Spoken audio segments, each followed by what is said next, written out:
Youngsters மத்தியில நாம் தமிழர் கட்சி மேல ஒரு கிரேஸ் இருக்கலாம், ஒரு அட்மையர் இருக்கலாம், அவங்க ஓட்டு போடலாம். இல்ல இப்பதான் அங்கீகரிக்கப்பட்ட கட்சி ஆயிருச்சு. அங்கீகரிக்கப்பட்ட கட்சியை முதல் தேர்தல் இடைத்தேர்தலில் சந்திக்கிறாரு. இப்ப எந்த கட்டத்தில் இதுக்கு மேல சரி நம்மளால தனிச்சு எதுவும் பண்ண முடியாது, ஆரம்பத்துல கூட்டணியே வேணாம், நான் தனிச்சு தான் நிற்பேன் அப்படின்னு சொன்னவருக்கு இன்னைக்கு விஜய் தேவைப்படக்கூடிய காரணம் அவசியம். காலமாக கட்சி தொடங்கின காலத்துல இருந்து இல்ல கட்சி தொடங்குவதற்கு முன்பாகவே சீமானோட பயணித்த நபர்கள்லாம் இன்னும் பயணிச்சுட்டு இருக்காங்க, மூத்தவர்கள். அப்போ ஒரு கூட்டாட்சி முறை ஏற்படுத்தலாம், ஒரு கூட்டணியை ஏற்படுத்தலாம் அப்படின்ற ஒரு வியூகங்கள் கூட சீமான் எடுக்க வாய்ப்பு இருக்கு. பிசிகாவை கூப்பிடலாம், தேமுதிகவை கூப்பிடலாம். ஆனா சீமானும் விஜயும் இணைவார்களா அப்படின்றது ஒரு $1 மில்லியன் கொஸ்டின். தேமுதிகவும் போட்டியிடல, அதிமுகவும் போட்டியிடல. அப்ப சீமான் அவர்களுக்கு இப்ப 3 பேர் சேர்ந்த பலம் தானே, ஒரு வெற்றி வாய்ப்பை கூட தீர்மானிக்கக்கூடிய இடத்துக்கு வரலாம் இல்லையா? நம்ம ஜெயிக்க மாட்டாருன்னு சொல்ல முடியாது இல்ல. அதை அதிமுக தலைமை தீர்க்கமா ஒரு முடிவு எடுத்திருக்கணும். திமுகவும் வேணாம், அதிமுகவும் வேணாம், திராவிட கட்சிகளோட தானே நான் கூட்டணி வைக்க மாட்டேன்னு சொன்னேன் அப்படின்னு ஒரு ஜஸ்டிபிகேஷன் கொடுத்து நாளைக்கு விஜயோட கூட போகலாம். இன்றைக்கு நம்மோடு சிறப்பு நேர்காணலில் இணைந்திருப்பவர் ஊடகவியலாளர் திரு அருண் மாணிக்கம் அவர்கள். தமிழக அரசியல் கள நிலவரம் குறித்து பல்வேறு கேள்விகள் அவரிடம் கேட்டு சுவாரஸ்யமாக பேசலாம். வணக்கம். வணக்கம், எப்படி இருக்கீங்க? நல்லா இருக்கீங்களா? இன்னைக்கு தமிழக அரசியல் கள நிலவரம் பயங்கரமா சூடு பிடிச்சிருக்கு. எல்லா தலைவர்களும் பிரச்சாரத்தை தொடங்கியிருக்காங்கன்னு ஒரு பக்கம் விக்கிரவாண்டியோட தொகுதியோட நிலைப்பாடு போயிட்டு இருக்கு. அங்க குறிப்பா பாத்தீங்கன்னா தேர்தலை புறக்கணிச்சிருக்கிற அதிமுகவும் தேமுதிகவும் தொண்டர்கள் யாருக்கு வாக்கு செலுத்துவாங்க, சீமானுக்கு விழுகுமா அப்படின்ற ஒரு கேள்வி வந்திருக்கு. இது நம்ம எப்படி பாக்குறது? இந்த கேள்வியை நான் ஜெயக்குமார்ட்ட பிரஸ் மீட்ல கேட்டேன். நீங்க பாய்காட் பண்றேன்னு சொல்லிட்டீங்க, உங்களுடைய தொண்டர்கள் யாருக்கு வாக்களிக்கணும்? தொண்டர்களை வாக்களிக்க கூடாதுன்னு ஒரு கட்சி சொல்ல முடியாது, அது அவங்களுடைய ஜனநாயக கடமை. என்ன பண்ணுவாங்க, அவங்க என்ன முடிவு எடுப்பாங்க அப்படின்னு கேள்வி கேட்டதுக்கு எங்க தொண்டர்களும் பாய்காட் பண்ணுவாங்க தேர்தலை அப்படின்னு ஜெயக்குமார் சொன்னார். இது பிரஸ் மீட்ல அப்படி பூசி முழுவதுக்காக சொல்றது. ஆனா லோக்கல்ல அவங்க ஒரு இருக்க பொலிட்டீஷியன்ஸ் ஒரு டீல் பண்ணியிருப்பாங்க. பாமக கூடயோ நாம் தமிழர் கூட பேசுறதுக்கு ரொம்ப வாய்ப்பு கம்மி, பாமக கூட பேசியிருப்பாங்க, ஒரு டீல் பேசியிருப்பாங்க அதிமுகவுடைய ஓட்டு டிரான்ஸ்ஃபர் ஆகிறதுக்கு. இந்த இடத்துல நாம் தமிழர் கட்சியினுடைய தலைமை ஒருங்கிணைப்பாளர் சீமான் ஒரு கேம் பிளே பண்றாரு. அவர் டைரக்டா போயிட்டு தலைமைகிட்ட போய் எனக்கு ஆதரவு கொடுன்னு கேட்கல, தொண்டர்கள்ட்ட பேசுறாரு. பொது மேடையில நான் உங்களுக்கு முன்னாடி உழைச்சிருக்கிறேன், அதிமுகவுக்கும் உழைச்சிருக்கிறேன், தேமுதிகவுக்கும் உழைச்சிருக்கிறேன், இந்த முறை எங்களுக்கு நீங்க ஏன் ஆதரவு கொடுக்க கூடாது அப்படின்னு எடப்பாடி பழனிசாமி கேட்கல, பிரேமலதா விஜயகாந்தையும் கேட்கல, அதிமுக தொண்டர்கள்ட்டையும் தேமுதிக தொண்டர்கள்ட்டையும் நேரா அவருடைய வியூகத்தை முன்வைக்கிறார். அப்ப தொண்டர்கள் என்ன முடிவெடுப்பாங்க? அதிமுக தொண்டர்கள் திமுக நிச்சயமா வாக்களிக்க போறது கிடையாது. பாமக வாக்களிக்கலாமா இல்ல நாம் தமிழர் கட்சிக்கு வாக்களிக்கலாமா? சரி, ஓகே, இவர் சொல்றாரு அப்படின்னு அதுல ஒரு சில பெர்சன்டேஜ் இங்க டிரான்ஸ்ஃபர் ஆக வாய்ப்பு இருக்கு. அப்போ அவர் எடுக்கிற அந்த ஸ்ட்ராட்டஜின்றது ஒரு நல்ல ஸ்ட்ராட்டஜி. சீமான் பேசுறது நேரடியா போய் கேட்டுறாரு. ஏன்னா கடந்த காலங்களில் அவர் கேட்கவே இல்லை, போட்டா போடு, போடலன்னா போ, நான் கொள்கைக்காக நிக்கிறேன்னு சொன்னாரு. ஆனா இந்த தடவை வெளிப்படையாவே கேட்டுட்டாரு, மனசு விட்டு. தொண்டர்கள் தானே கேட்டாரு, மக்கள்கிட்ட தானே கேட்கிறாரு. நான் போய் எடப்பாடி பழனிசாமி கையெழுத்து நிக்கல, அவர் இதைதான் ஜஸ்டிஃபை பண்ணுவார். போராட்டத்துல ஏன் நீங்க உங்க கட்சிக்காரன் அனுப்பிச்சு விட்டீங்க அப்படின்னு கேட்டாலும் நான் போராட்டத்துக்கு ஆதரவு கொடுத்தேன்னு தான் சொல்றாரு. நான் போய் கூட்டணி பேசல, எனக்கு ஆதரவு கொடுங்கன்னு நான் கேட்கல, அந்த போராட்டத்துக்கு நான் ஆதரவு தெரிவிச்சேன். எனக்கு ஓட்டு போடுங்கன்னு சொன்னது அதிமுக தொண்டர்கள்ட்டையும் தேமுதிக தொண்டர்கள்ட்டையும் தான் நான் கேட்டேன், தலைமைகிட்ட கேட்கல. நான் ஒரு காலத்துல உங்களுக்கு வேலை பார்த்திருக்கேன், எனக்கு ஓட்டு போடுங்க. ஸோ அது எந்த அளவுக்கு டிரான்ஸ்ஃபர் ஆகும் அப்படின்றது தெரியாது. கேள்விப்படுற விஷயங்கள் எல்லாமே பாமகக்கு தான் அதிகமா போகும் அப்படின்ற மாதிரி தான் சொல்றாங்க.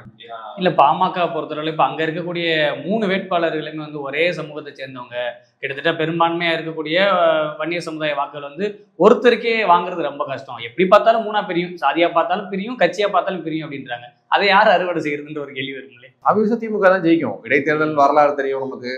கடந்த காலத்துல பல இடைத்தேர்தல்களை பார்த்திருக்கிறோம். சமீபத்திய வரலாறு ஈரோடு ஈஸ்ட் பார்த்திருக்கிறோம்.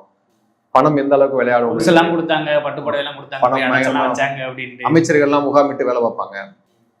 ஸோ திமுகவுக்கு தான் வெற்றி வாய்ப்பு அதிகம். அங்க ஒரு டஃப் ஃபைட் கொடுக்கலாமா அப்படின்னு பாமக முயற்சி பண்ணும், ஒருவேளை ஜெயிக்க வாய்ப்பு இருக்கா அப்படின்ற ஒரு முயற்சி எடுத்து பார்ப்பாங்க. இதெல்லாம் தாண்டி நாம் தமிழர் கட்சி ஒரு 2வது இடத்துக்கு வந்துச்சுன்னா ஒரு கேம் சேஞ்சிங் ரோல் தான் நாம் தமிழர் கட்சி பிளே பண்ணும். இல்ல திமுகவுக்குன்னு ஒரு வாக்கு வங்கி இருக்கு. இப்ப திமுக ஆளுங்கட்சியா இருக்கு, இடைத்தேர்தல் ஜெயிப்பாங்க அப்படின்னு இருந்தாலும் பார்த்தாலும் கூட இந்த சூழல் களத்தை மாற்றி அமைச்சிருக்குன்னு தானே எல்லாரும் சொல்றாங்க. இன்னைக்கு தேமுதிகவும் போட்டியிடல, அதிமுகவும் போட்டியிடல. அப்ப சீமான் அவர்களுக்கு இப்ப 3 பேர் சேர்ந்த பலம் தானே, ஒரு வெற்றி வாய்ப்பை கூட தீர்மானிக்கக்கூடிய இடத்துக்கு வரலாம் இல்லையா? நம்ம ஜெயிக்க மாட்டாருன்னு சொல்ல முடியாது இல்ல. அதை அதிமுக தலைமை தீர்க்கமா ஒரு முடிவு எடுத்துக்கணும். அதிமுக தலைமை என்ன பண்ணுச்சு, நாங்க தேர்தலை புறக்கணிக்கிறோம், யாருக்கும் ஆதரவு இல்லைன்னு தலைமை தெளிவா முடிவு எடுத்துருச்சு. லோக்கல்ல கிரவுண்ட்ல குறிப்பா அந்த விக்கிரவாண்டி, விழுப்புரம் இந்த பகுதியில் இருக்கக்கூடிய அதிமுக மாவட்ட செயலாளர்கள், அங்க இருக்கக்கூடிய முன்னாள் அமைச்சர்கள், முன்னாள் எம்எல்ஏக்கள் இவங்கெல்லாம் என்ன முடிவெடுக்கிறாங்கன்றது தான் தேர்தலில் எதிரொலிக்கும், வாக்குகளா மாறும். அப்போ அவங்க பாமக தொண்டர்களோட பேசுறாங்களா இல்ல நாம் தமிழர் கட்சிக்கு ஆதரவு தரமாட்டாங்கன்றது அங்க இருக்கக்கூடியவங்க சொல்ற விஷயமும் என்னுடைய கணிப்பும் தான். தொண்டர்கள் மேபி சில பெர்சன்டேஜ் டிரான்ஸ்ஃபர் ஆகலாம், நாம் தமிழர் கட்சிக்கு தங்களுடைய ஓட்டு போடலாம் அப்படின்னு டிரான்ஸ்ஃபர் ஆகலாம்.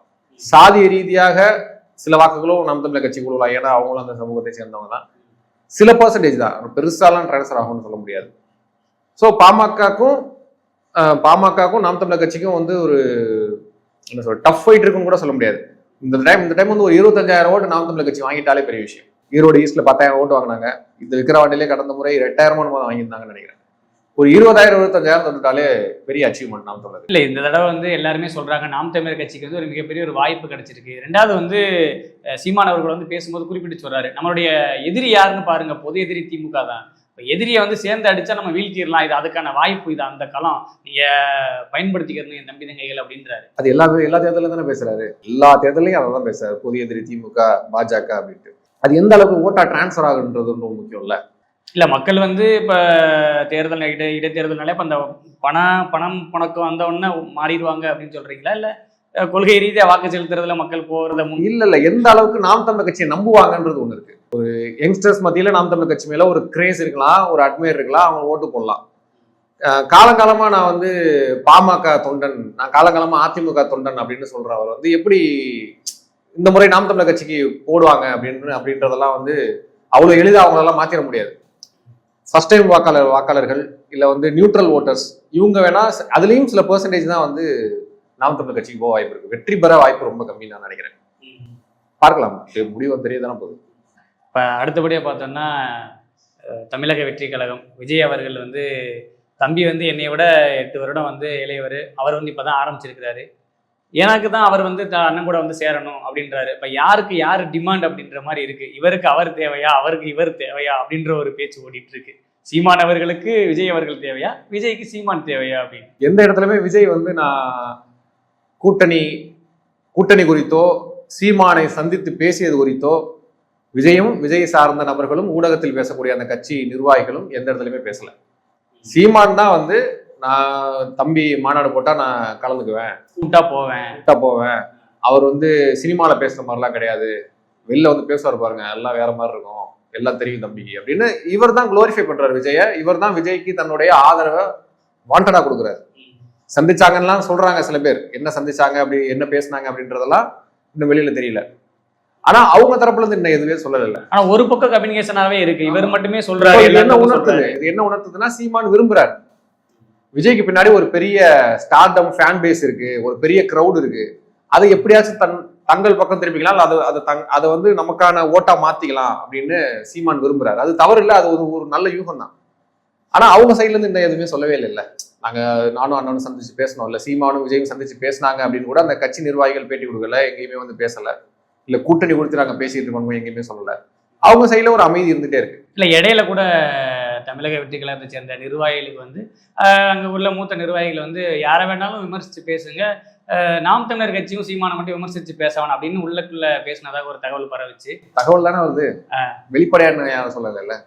இல்ல அந்த அளவுக்கு சொல்லி வச்சிருக்காங்க, மறைமுக பேச்சுவார்த்தை எதுவும் அந்த அளவுக்கு எந்த கட்சி அவங்க விமர்சனம் பண்ணிருக்காங்க இது வரைக்கும்? தமிழக வெற்றி கழகம் எந்த கட்சியை டைரக்ட் அட்டாக் பண்ணிருக்காங்க? இல்ல இப்ப வந்து ஆளுமை சேரக்கூடிய திமுக வந்து இன்னைக்கு நேரடியா எதிர்க்கிறாங்க. அறிக்கையின் மூலியமா விஜய் முதல்ல கட்சி ஆரம்பிக்கும் போது எதற்காக வரன்றத தன்னுடைய அறிக்கை வழியால சொன்னாரு. அப்ப திமுகவை தான் எதிர்க்கிறாரு, திமுகவுக்கும் அதிமுகவுக்கு வந்து மாற்றா வரப்போறேன் தமிழகத்துல அப்படின்னு தானே எல்லாருமே சொன்னாங்க, விமர்சனத்தை வச்சாங்க. இங்க இருக்கக்கூடிய அரசியல் கட்சிகளுக்கு மாற்று, அதுல நாம் தமிழர் கட்சி அடங்கும்ல. அப்போ ஸ்பெசிஃபை பண்ணல, அவர் பிளவுவாத அரசியல்னு ஒரு வார்த்தையை பயன்படுத்தினார். ஸோ அதை நம்ம டிரான்ஸ்லேட் பண்ணோம்னா என்னன்னா, அதை பெரும்பான்மைவாத, அதை பிளவுபடுத்தி மதத்தின் பெயராலோ சாதியின் பெயராலோ இனத்தின் பெயராலோ பிளவுபடுத்துகிற அரசியலுக்கு எதிராக நான் இருப்பேன் அப்படின்னு சொல்றாரு. அப்போ நீங்க அதுல யாரை வேணா நீங்க பொருத்திக்கலாம். இங்க வந்து அவர் தன்னுடைய அரசியல் கட்சி ஆரம்பித்த பிறகு அவர் கொடுத்த முதல் அரசியல் ஸ்டேட்மெண்ட் கள்ளக்குறிச்சி கள்ளச்சாராய விஷயம் தான். அதுக்கு முன்னாடியோ பின்னாடியோ எந்த ஒரு அரசியல் கருத்தையும் அவர் தெரிவிக்கவே இல்லை. அப்போ சீமானை பொறுத்த வரைக்கும் சீமானுக்கு வந்து விஜய் தேவை. அவங்க சைட்ல இருந்து இன்னும் எந்த ஒரு பதிலும் வரல. இல்ல இப்பதான் அங்கீகரிக்கப்பட்ட கட்சி ஆயிருச்சு. அங்கீகரிக்கப்பட்ட கட்சியை முதல் தேர்தல் இடைத்தேர்தலை சந்திக்கிறாரு.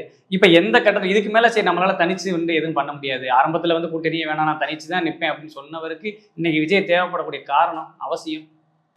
அந்த கட்சியில காலமாக கட்சி தொடங்கின காலத்துல இருந்து இல்ல கட்சி தொடங்குவதற்கு முன்பாகவே சீமானோட பயணித்த நபர்கள்லாம் இன்னும் பயணிச்சுட்டு இருக்காங்க.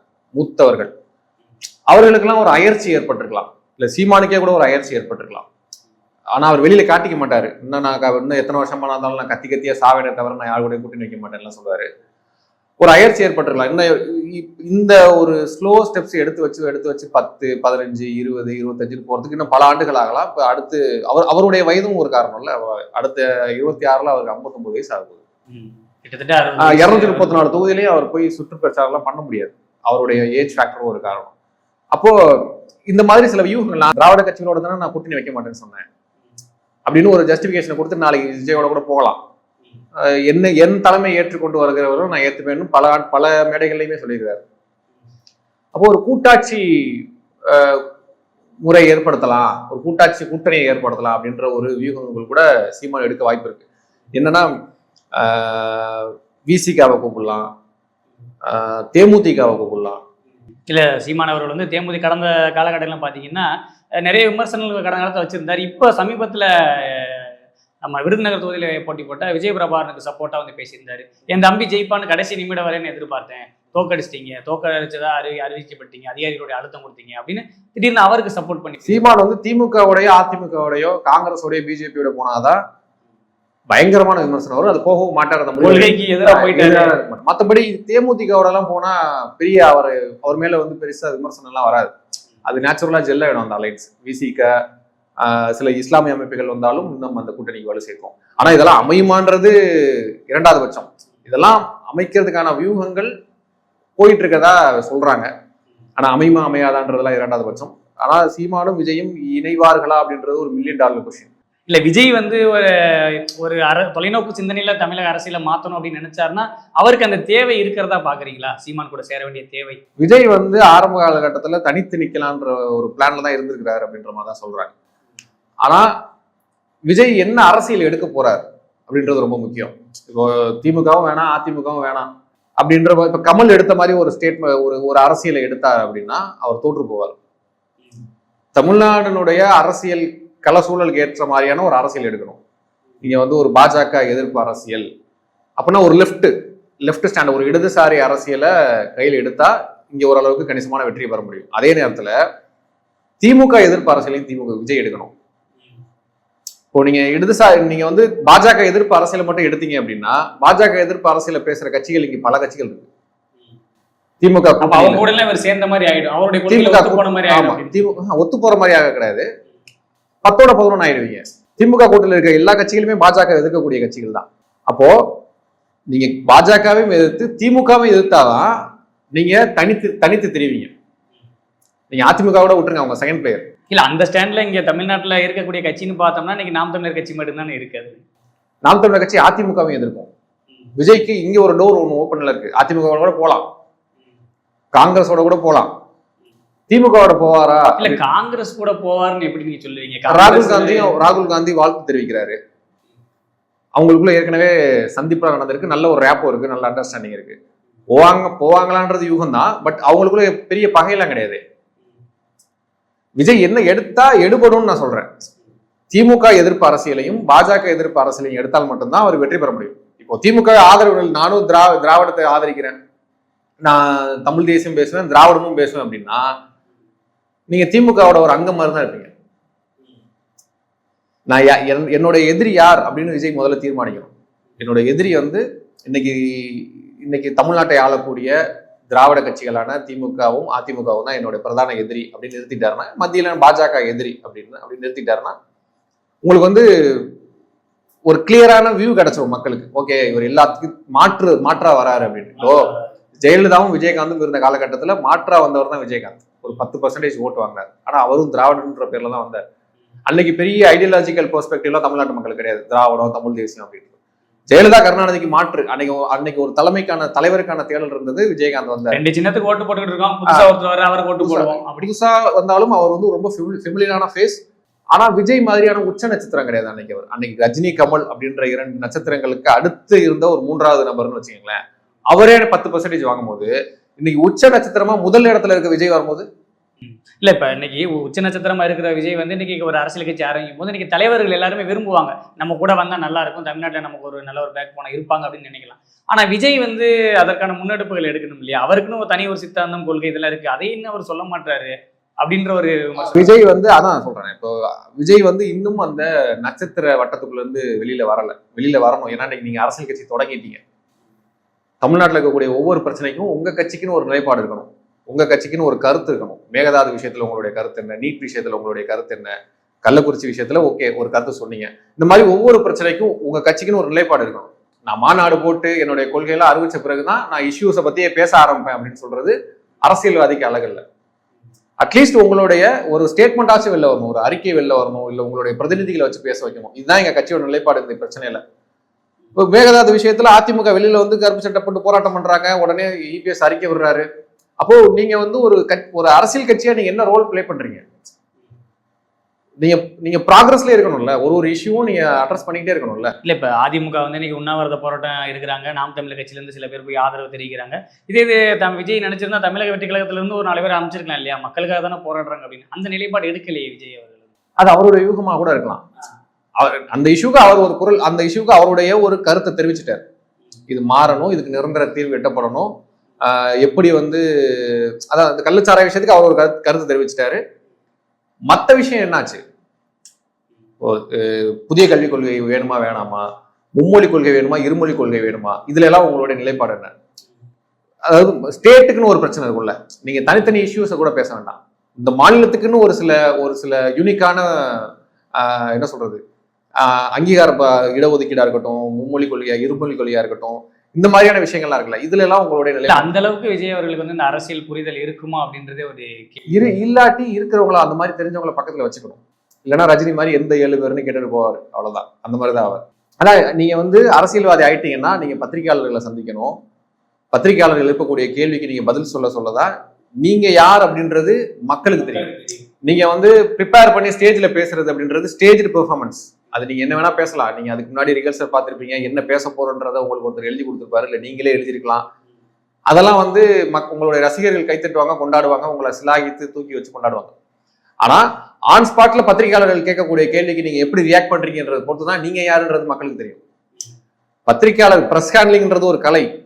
பத்திரிகையாளர்கள் தான், பத்திரிகையாளர் சந்திப்பு தான் தலைவனுக்கு வந்து பலரை மேதாவிகளாகவும் பலரை கோமாளிகளாகவும் மாட்டிருக்கு தமிழ்நாடு அரசியல். இப்போ நீங்க பத்திரிகையாளர்களை சந்திக்கும் பொழுதுதான் நீங்க யார் அப்படின்றது மக்களுக்கு தெரியும். ஏன்னா நீங்க ஏற்கனவே பல ஆண்டுகளுக்கு முன்னாடி ஒரு பத்திரிகையாளர் சந்திப்புல கத்தி வில்லு படம் நினைக்கிறேன், கத்தி பிரச்சனையெல்லாம் ஆச்சு. ஸோ அப்போ நீங்க ப்ரெஸ் ஹேண்ட்லிங் எப்படி இருக்கு உங்களுக்கு அப்படின்றத பொறுத்து தான் மக்கள் உங்களை இடம் போடுவாங்க. ஓகே இவருக்கு இதெல்லாம் தெரிஞ்சிருக்கு. கமலுக்கு வந்து என்ன கேள்வி கேட்டாலும் கமல் சமாளிச்சிருவார்.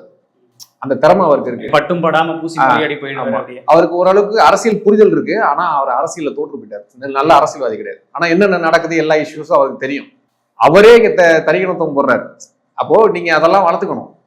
பத்திரிகையாளர்கள்ட்ட இருந்து என்னென்ன மாதிரியான கேள்விகள் வரும், கேள்விகள்லாம் வரதுல 2வது பட்சம் நீங்க முதல்ல பத்திரிகையாளர் சந்திக்கணுமே.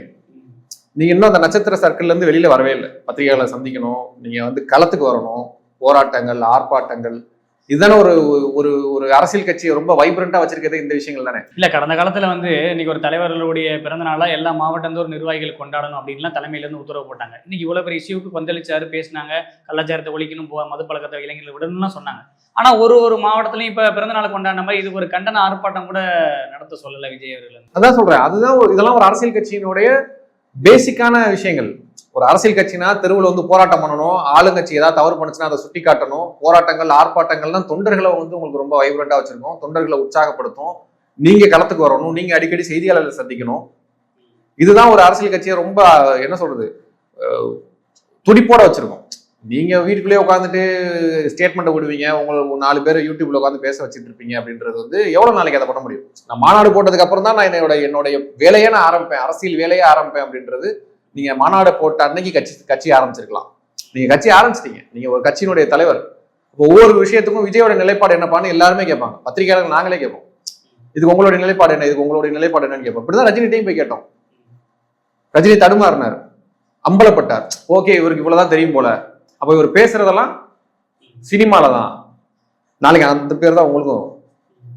அப்போ நீங்க வந்து களத்துக்கு வரணும், பேசணும், மக்களை சந்திக்கணும், அது மாதிரிலாம் இருக்குல்ல. ஸோ அதெல்லாம் விஜய் மாத்திக்கணும். இப்போ அடுத்தபடியாக பார்த்தோம்னா இப்போ 2026 திமுக கூட்டணியில் முறிவு வந்துடும், அங்கே இருக்கக்கூடிய கட்சிகள்லாம் பிரிஞ்சு வந்துடுவாங்க, தனியாக ஒரு கூட்டணி சேர்றதுக்கு வாய்ப்பு இருக்குது அப்படின்னு ஒரு விமர்சனம் வருது. எப்படி பார்க்குறீங்க? திமுக இந்த நடந்து முடிந்த 2024 எலெக்ஷன்ல ஒரு 40 ஜெயிச்சிருந்தாலும் அவங்களுடைய வாக்கு சதவீதம் குறைஞ்சிருக்கு. ஒட்டுமொத்தமாக வாக்கு சதவீதம் குறைஞ்சி திமுகவுடைய வாக்கு சதவீதம் மட்டும் குறைஞ்சிருக்கு. அதுக்கு காரணம் வந்து ஆன்டி இன்கம்பன்சி அரசின் மேல இருக்கக்கூடிய அதிருப்தி. இன்னொரு பக்கம் பிஜேபி அலைன்ஸ் வந்து ஒரு 11%, 18 பிஜேபி மட்டும் 11, மொத்தம்லாம் சேர்த்து 18ன்றாங்க. அதெல்லாம் அறுவடை பண்ணிட்டு போனது. அதிமுகவினுடைய ஒரு பின்னடைவு, வரலாறுல இல்லாத அளவுக்கு அதிமுக சில தொகுதிகளில் டெபாசிட்லாம் இழந்தது. ஸோ இங்க வந்து என்ன சொல்றது, எல்லா கட்சிகள்கிட்டயுமே ஒரு தொய்வு நிலை பார்க்க முடியல. இல்லை, அங்கே திருமாவளவன் அவர்களுக்கும் திமுகவும் கூட அங்கே ஒரு சுமூகமான போக்கு இல்லை. அவர் எப்போ வேணா கூட்டணி விட்டு வெளியே வரலாம். வேல்முருகன் அவர்கள் கூட சமீபத்தில் வந்து கடுமையா விமர்சித்து பேசியிருந்தாரு. அப்ப அவங்களுக்குள்ள இந்த தமிழ் தேசிய தலைவர்கள்லாம் ஒன்றிணைந்து ஒரு கூட்டணி அமைக்கிறதுக்கான ஏற்பாடுகள் செய்யறாங்களா? சீமான் பக்கம் ஒருவேளை 26 தேர்தல் ரொம்ப வித்தியாசமா இருக்கும். தமிழ்நாடு பார்க்காத அளவுக்கு வித்தியாசமான தேர்தலா இருக்கும். நீங்க கருணாநிதி ஜெயலலிதா இருந்தப்போவே ஜெயலலிதா வந்து சிறை சென்று வந்த பிறகு மீண்டும் ஆட்சி அமைக்கிறாங்க. அவ்வளவு அதிருப்தி அந்த ஆட்சியின் மேல இருந்த பிறகும் திருப்பி ஆட்சி அமைக்கிறாங்க. திமுகவால் ஆட்சியை பிடிக்க முடியல.